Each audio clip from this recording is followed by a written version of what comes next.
everyone. My name is Melissa Van Heck. I am in Communications 230. I'm just responding for Chapter 5, so I'm just going to respond. Power is a balancing act. Getting followers is a very delicate process. Too much power creates stress, anxiety, and stagnation. Too little power creates chaos and friction.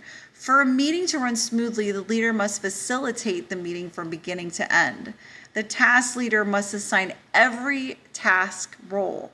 The individual roles of each member are important. However, there are some that will halt the progress of a meeting. For example, an aggressor in a meeting would halt progress because an argument never solves anything. Then you have the blocker, which will complain about every step and block progression. Next, there's a joker or a clown who makes everything into a joke and stunts the group's progression.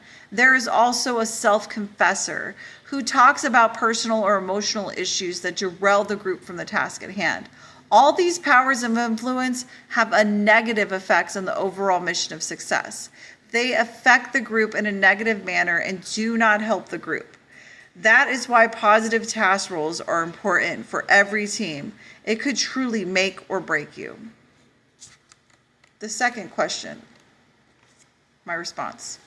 Diversity applies to what you do for a living, your culture, what you study in college, the firsthand experiences you've experienced, and everything that makes you you. We are truly learning so much from each other that it's how small groups bring diversity to the group. For example, a nurse is going to have a way different perspective than a mechanic would.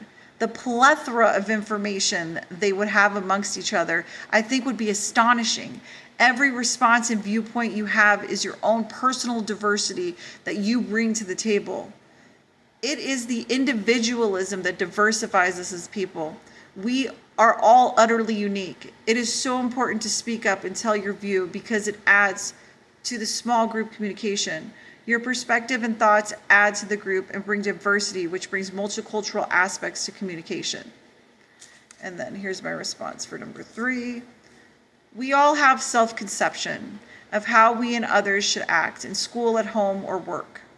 In a small group, at school, I would expect the norms for task roles to be information gatherers, opinion gatherers, encouragers, tension releasers, and a facilitator. A couple of norms would be to say an icebreaker to the group, tell each other, each other's names, something about each other, collaborate, share ideas, and work together to achieve tasks at hand.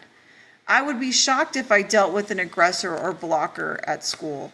For someone to start an argument that was not a debate, for someone to complain about an assignment, I think it would be completely inappropriate in a school setting. At home, I understand there being a social emotional leader, self-confessor, blocker, and aggressor, but at school, no way.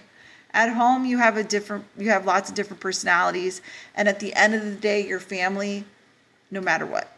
But you will deal with things like complaining, arguing, and telling us about emotional and personal problems. That would not be the norm at school or work.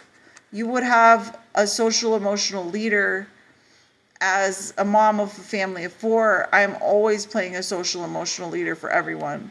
Whether I am dealing with my daughter and her raging preteen hormones or dealing with my autistic son while he's raging, I am always there to comfort them.